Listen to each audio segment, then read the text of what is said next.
Hey guys, welcome to our YouTube channel Samriddhi academy. आज के इस वीडियो में हम लोग क्लास 9 का chapter number 13 surface areas and volumes को आगे बढ़ाएंगे। हम लोगों ने प्रीवियस वाले वीडियो में क्वेश्चन नंबर 2 तक कंप्लीट कर लिया है। आज के इस वीडियो में हम लोग एक्सरसाइज 13.1 का क्वेश्चन नंबर 3 को देखेंगे और उसका सोल्यूशन यहाँ पे करेंगे कि किस तरीके से क्वेश्चन नंबर 3 को सॉल्व किया जाएगा। तो चलिए देखते हैं कि क्वेश्चन नंबर 3 क्या है और उसको कैसे सॉल्व करेंगे। क्वेश्चन नंबर 3 आप बोर्ड पे लिखा हुआ देख रहे होंगे।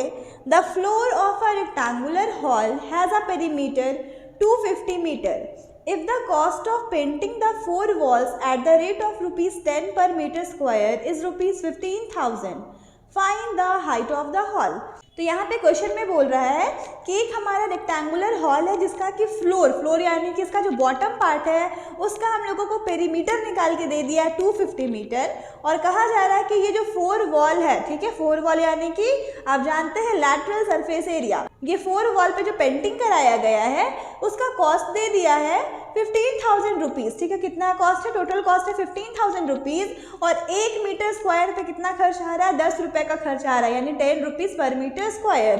तो हम लोगों को बोल रहा है कि आप अपने हॉल का, ये जो रूम है उस हॉल का हाइट निकाल करके बताइए। तो चलिए हम लोग देखते हैं कि इसको कैसे सॉल्व किया जाएगा। तो सबसे पहला काम होगा कि हम लोग जो भी क्वेश्चन है उसको शॉर्ट में हम लोग यहाँ पे लिख लेंगे, उसके बाद हम लोग इसको सॉल्व करेंगे। यहाँ पे हम लोगों ने क्वेश्चंस को शॉर्ट में लिख लिया है। अब हम लोग पहले इस क्वेश्चन को समझते हैं और फिर हम लोग इसको सॉल्व करेंगे। तो यहाँ पे हमें क्या क्या गिवन है? Perimeter of floor of hall. अब ध्यान से देखिए, ये जो हमारे रेक्टेंगुलर शेप का क्या है? फ्लोर है, ठीक है। ये पूरा एक क्या है? हमारे पास हॉल है। ये पूरा क्या है? एक हॉल है और ये जो हॉल है इसका हम लोगों को क्या निकालना है? हाइट निकालना है। तो इस हॉल का जो फ्लोर है यानी जो बॉटम पार्ट है इसका हम लोगों को पेरीमीटर निकाल के दे दिया है कितना? 250 मीटर। तो हम सबसे पहले ध्यान से देखेंगे कि ये जो इसका फ्लोर है उसका क्या क्या डायमेंशन है। हम लोगों को पता है कि ये जो डायमेंशन आ रहा है वो इसका लेंथ होता है और ये जो डायमेंशन आ रहा है ये क्या है? इसका ब्रेथ है, यानी इसमें 2 ही डायमेंशन है, लेंथ और ब्रेथ। ये बात क्लियर हो गया। टोटल कॉस्ट दिया हुआ है कि जो चारों दीवार को यहाँ पे पेंट कराया गया उसका कॉस्ट कितना दिया हुआ है? 15,000 रुपीज़ दिया हुआ है और बोल रहा है कि अगर 1 मीटर स्क्वायर पे पेंट कराएंगे तो उस पर कितना खर्च आएगा? 10 रुपये का खर्च आएगा। तो हमें इस हॉल का हाइट निकाल करके बताना है। तो चलिए हम लोग इसको सॉल्व करते हैं। अब ध्यान से देखिए, ये जो हमारा टोटल कॉस्ट दिया हुआ है और 1 मीटर का कॉस्ट दिया हुआ है, यहाँ से हम लोग इस 4 वॉल का, ये 4 वॉल का कॉस्ट है ना, तो 4 वॉल का हम लोग एरिया निकाल सकते हैं। ये 15,000 जो रुपीज़ है मैं इसे यहाँ पे लिख रही हूँ क्योंकि यहाँ पे मैं इसका सोल्यूशन करूँगी। ये 15,000 इसका प्राइस दिया हुआ है यहाँ पे, ठीक है। ये 4 वॉल का प्राइस दिया हुआ है। अब हम लोग यहाँ से क्या निकालेंगे? Area of 4 walls of the hall।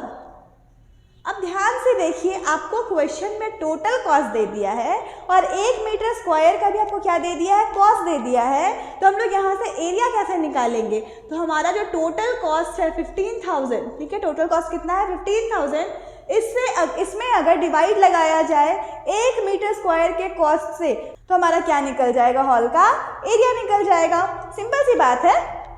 आप जानते हैं कि अगर हमें क्वेश्चन में एरिया गिवन है, सपोज किसी भी हॉल का एरिया दिया हुआ है कि कहीं का एरिया कितना है? 50 मीटर स्क्वायर है, इतना दिया हुआ है और बोला है कि इसमें पेंट कराना है। सपोज एक हॉल है, उसका एरिया कितना है? 50 मीटर स्क्वायर है और वहाँ पे हमें पेंट कराना है, ठीक है। और बोला गया कि 1 मीटर स्क्वायर में अगर आप पेंट कराते हैं तो आपको 10 रुपये का खर्च आता है। कितने का खर्च आता है?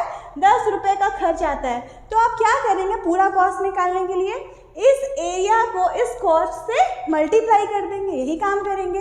तो इसी का इन्वर्स यहाँ पे चल रहा है, इसी का इन्वर्स यहाँ पे है कि हमें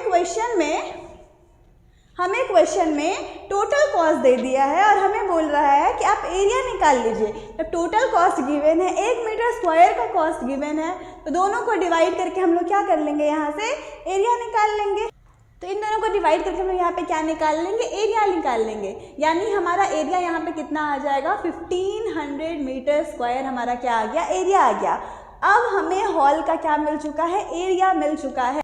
तो यहाँ से हमें क्या मिल गया है? एरिया मिल गया। तो हम लिख सकते हैं कि area of 4 walls of the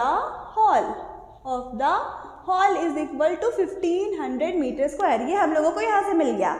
अब ध्यान से देखिए, हमें इस हॉल का हाइट निकालना है। अब यहाँ पे 4 वॉल के बारे में बात नहीं कर रहे, इस पूरे हॉल का हमें क्या निकाल के बताना है, हाइट निकाल के बताना है। तो हम यहाँ पे क्या करेंगे, अब यहाँ पे ध्यान से देखिए क्या हो रहा है कि अगर 4 वॉल को इंक्लूड किया जाएगा, अगर 4 वॉल को इंक्लूड किया जाएगा, यानी कि यहाँ पे क्या निकाला जाएगा, लैटरल सरफेस एरिया निकाला जाएगा, लैटरल सरफेस एरिया निकाला जाएगा। तो हम यहाँ पे लैटरल सरफेस एरिया का ही फॉर्मूला लगाएंगे। एरिया ऑफ 4 वॉल्स के नीचे हम किसका फॉर्मूला लगाएंगे, इसके लैटरल सरफेस एरिया का। ये कौन सा शेप है हमारा, इसका हाइट अलग है, लेंथ ब्रेथ अलग होगा। तो यहाँ पे ये कौन सा शेप होगा, क्यूबॉइड शेप होगा। तो क्यूबॉइड का लैटरल सरफेस एरिया का फॉर्मूला क्या होता है, 2 into height length plus breadth is equal to कितना है, 1500 है। ये बात क्लियर हुआ। अब आप ध्यान से देखिए, ये जो हमारा हॉल का जो फ्लोर है उसका पेरीमीटर हम लोगों को क्वेश्चन में दे के रखा था। अब ध्यान से यहाँ पे हम लोग करेंगे क्या कि इस जो हाइट है, ये जो हाइट हम लोग यहाँ पे इसको साइड में रखते हैं, मान के चलिए। तो 2 into length plus breadth is equal 2 into length plus breath into height और इज इक्वल टू 1500। ये हमें क्वेश्चन में दिया हुआ, इज इक्वल टू 1500। अब ध्यान से देखिए, 2 इंटू लेंथ प्लस ब्रेथ जो होता है वो किसका फॉर्मूला होता है, तो रेक्टेंगल के पेरीमीटर का फॉर्मूला होता है। और हमें क्वेश्चन में इसका जो बेस है इसका हम लोगों को पेरीमीटर दे करके रखा है। और ये कौन सा शेप है हमारा, रेक्टेंगल शेप है। इसका जो वैल्यू दिया हुआ है उसको हम लोग कहाँ पे पुट कर देंगे, इसके पेरीमीटर के नीचे पुट कर देंगे। तो 2 इंटू एल प्लस भी हमें कितना दिया हुआ है, 250 मीटर दिया हुआ है। यानी कि इसका जो पेरीमीटर था हमें क्वेश्चन में गिवन था 250 मीटर, वो हम लोगों ने पुट कर दिया। इनटू क्या, हाइट जो हम लोगों को निकाल के बताना, ये हमें क्वेश्चन में गिवन नहीं है, इज इक्वल टू 1500। अब हम लोग क्या करेंगे, ये हाइट को यहीं पे छोड़ देंगे, इज इक्वल टू 1500। ये 250 यहाँ मल्टीप्लाई के फॉर्म पे है, इक्वल टू किधर जाएगा तो किस फॉर्म पे चला जाएगा, डिवाइड के फॉर्म पे चला जाएगा। अब इसको हम लोग डिवाइड कर देंगे। 25 के टेबल में 15 6 बार में आता है, यानी कि हमारा हाइट जो है वो कितना हो जाएगा, 6 मीटर हो जाएगा। यही हम लोगों को क्वेश्चन में निकाल के बताने के लिए कहा गया था। लास्ट में हम लोग आंसर में लिख सकते हैं, hence height of the hall, height of the hall is equal to 6 metre. और यही हमारा क्या हो जाएगा, आंसर हो जाएगा। हम लोग एक बार इस क्वेश्चन को फिर से शॉर्ट रिवाइज करते हैं और देखते हैं कि क्वेश्चन क्या था। क्वेश्चन में हम लोगों को ये बोला गया था कि एक हॉल है जिसका कि फ्लोर यानी कि बेस जो है उसका हम लोगों को पेरीमीटर निकाल के दिया था। Perimeter of floor of hall हम लोगों को दिया हुआ था 250 मीटर, यानी इसका जो पेरीमीटर है ये हम लोग को निकाल के दे दिया था। टोटल कॉस्ट दे दिया था 4 वॉल पे पेंटिंग कराने का 15,000 रुपीज़। 1 मीटर स्क्वायर पे कॉस्ट कितना था, 10 रुपये था। तो हमें हॉल का हाइट निकाल के बताना था। तो हम लोगों ने कुछ नहीं किया, बस ध्यान से हम लोग देख रहे हैं कि टोटल कॉस्ट भी गिवन है और 1 मीटर स्क्वायर का भी कॉस्ट गिवन है। दोनों को डिवाइड कर दिए तो हमारा क्या निकल गया, हॉल का 4 वॉल का एरिया निकल गया। और जब एरिया निकल गया तो हम लोगों ने फिर किसका फॉर्मूला लगाया, इसके एरिया का ही, यानी कि इसके 4 वॉल का। 4 वॉल मतलब लैटरल सरफेस एरिया। तो हम लोगों ने क्यूबॉइड का लैटरल सरफेस एरिया का फॉर्मूला लगा दिया और इज इक्वल टू ये एरिया हम लोगों ने यहाँ से निकाल लिया था। अब आप ध्यान से देखिए कि ये हाइट को अगर हम यहाँ लिख देंगे तो हमारा क्या फॉर्मूला बन गया, 2 इंटू एल प्लस बी। और ये किसका फॉर्मूला होता है, रेक्टेंगल के पेरीमीटर का फॉर्मूला होता है। ये किसका फॉर्मूला है, रेक्टेंगल के पेरीमीटर का, वो हम लोगों ने लिख दिया into height is equal to 1500।